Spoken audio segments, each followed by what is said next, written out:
Nah guys, perlu kalian ketahui bahwa pada aspek sumber daya manusia ini, dalam bisnis retail terdapat 3 poin terpenting. Poin yang pertama yaitu struktur organisasi retail. Poin yang kedua yaitu pertimbangan bentuk organisasi. Dan poin yang ketiga yaitu memotivasi karyawan retail. Oke, kita bahas poin yang pertama yaitu struktur organisasi retail. Nah, pada struktur organisasi retail ini, efektivitas organisasi perusahaan retail ditentukan oleh adanya struktur organisasi yang sesuai dengan kebutuhan dan juga kondisi organisasi tersebut. Terdapat berbagai pilihan struktur organisasi dalam retail yang dapat ditunjukkan dalam sebuah bagan organisasi. Nah, bagan yang pertama yaitu bagan organisasi fungsional, di mana bagan organisasi fungsional ini disusun oleh struktur organisasi berdasarkan fungsi yang dijalankan oleh masing-masing departemen. Misalnya saja bagian promosi penjualan, bagian barang dagangan, bagian sumber daya manusia, bagian operasional retail, dan juga bagian pengawasan. Seperti yang kita lihat pada sebuah bagan tersebut guys, bahwa bagan tersebut itu menunjukkan direktur ini mempunyai 5 bawahan, di mana bawahan tersebut yaitu manajer promosi penjualan, manajer barang dagangan, manajer sumber daya manusia, manajer operasional retail, dan juga pengawas. Lanjut pada bagan yang kedua yaitu bagan organisasi berdasarkan produk. Nah, bagan organisasi berdasarkan produk ini disusun oleh struktur organisasi berdasarkan barang dagangan yang dijual dalam retail. Seperti pada bagan tersebut guys, bahwa bagan tersebut ini menunjukkan manajer retail ini mempunyai 4 bawahan, di mana bawahan yang pertama yaitu manajer bagian pria, bawahan yang kedua manajer pakaian wanita, bagian yang ketiga manajer pakaian dalam wanita, dan yang keempat yaitu bawahan yang keempat yaitu manajer aksesoris. Oke, lanjut pada bagan yang ketiga yaitu bagan organisasi berdasarkan geografis. Nah, bagan organisasi berdasarkan geografis ini struktur organisasi yang disusun berdasarkan wilayah organisasi yang dilayani oleh retail, yang mana terdapat pada sebuah bagan tersebut guys, bahwa direktur ini mempunyai 4 bawahan. Bawahannya yaitu manajer retail lokasi A, manajer retail lokasi B, manajer retail lokasi C, dan juga manajer retail lokasi D. Oke, selanjutnya yang terakhir yaitu bagan organisasi kombinasi, di mana perlu kalian ketahui guys bahwa bagan organisasi kombinasi ini disusun struktur organisasi dalam bentuk kombinasi antara fungsional dan juga geografis maupun barang dagangan yang dijual. Seperti pada bagan tersebut guys, bahwa direktur ini mempunyai bawahan fungsional dan fungsional ini mempunyai bawahan geografis. Nah, seperti itu penjelasan pada poin yang pertama terkait tentang struktur organisasi retail. Poin yang kedua akan dijelaskan oleh Mas Mario. Terima kasih.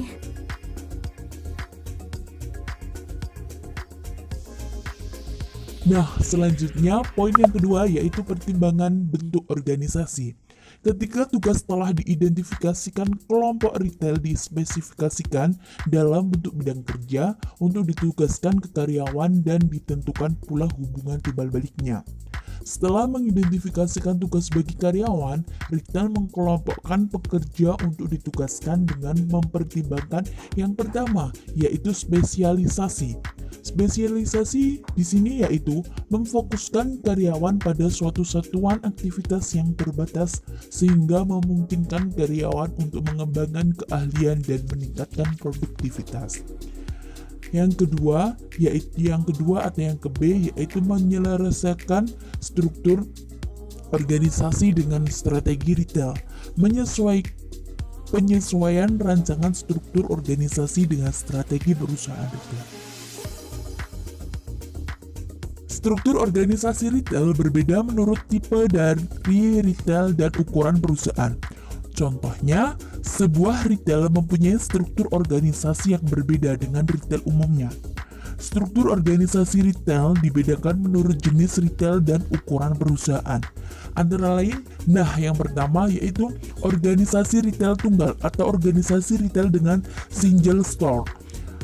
Di sini yaitu pemilik merupakan manajer organisasi secara keseluruhan. Ketika penjualan tumbuh, pemilik memperkerjakan karyawan dengan spesialisasi yang terbatas.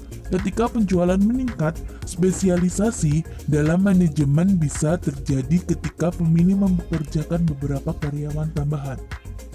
Selanjutnya yang kedua yaitu organisasi regional department store. Organisasi regional berarti toko retail banyak toko di berbagai wilayah, yang berarti para manajer harus mengawasi unit atau toko yang secara geografis saling berjauhan. Sehingga besar manajer dan para karyawan ditempatkan di lokasi retail melalui daerah geografis. Manajer barang dagangan, pemasaran, keuangan, dan manajer sumber daya manusia dan para pekerja bekerja pada kantor pusat. Selanjutnya yang ketiga yaitu organisasi perusahaan yang terpusat. Kompleksitas manajerial dan keputusan yang dibuat pada kantor pusat lebih berpengaruh dan mengarah pada strategi dan meningkatkan produktivitas dengan mengkoordinasikan aktivitas organisasi regional. Sebagai contoh, memiliki manajemen sistem informasi perusahaan atau korporat akan lebih efisien dan efektif dibandingkan memiliki sistem dan program yang terpisah di setiap rantai regional. Oke, terima kasih. Untuk poin yang ketiga akan dijelaskan kembali oleh Mbak Yulia. Oke guys, selanjutnya materi yang terakhir yaitu memotivasi karyawan retail. Dalam memotivasi karyawan retail ini terdapat 4 metode, yang mana metode yang pertama yaitu kebijakan tertulis dan pengawasan. Setiap organisasi modern membutuhkan aturan-aturan dasar sebagai dasar pelaksanaan suatu kegiatan.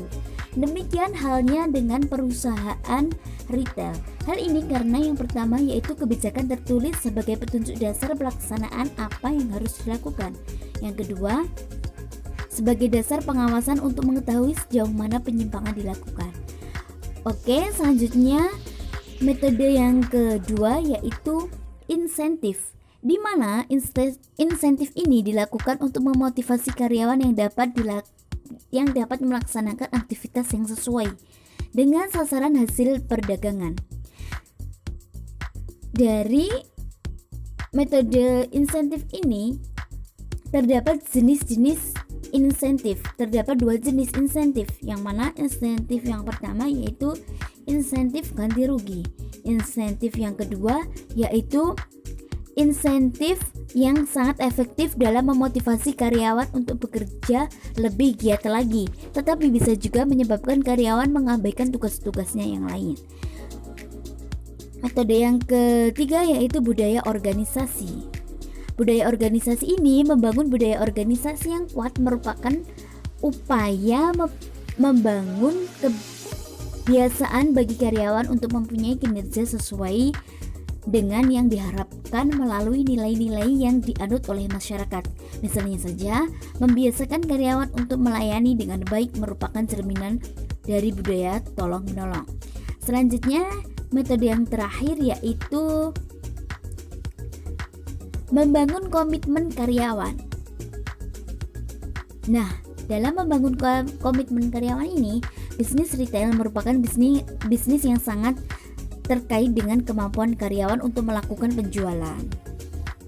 Tantangan utama dalam penjualan retail adalah untuk mengurangi turnover atau pertaran karyawan. Karena turnover yang tinggi akan mengurangi penjualan dan meningkatkan biaya. Biaya-biaya yang meningkat karena kebutuhan untuk merekrut dan melatih karyawan terus-menerus dilakukan. Beberapa pendekatan yang digunakan retail untuk membangun komitmen timbal balik adalah mengembangkan keterampilan karyawan melalui seleksi dan pelatihan. Sekian penjelasan dari materi aspek sumber daya manusia dalam bisnis retail. Wassalamualaikum warahmatullahi wabarakatuh.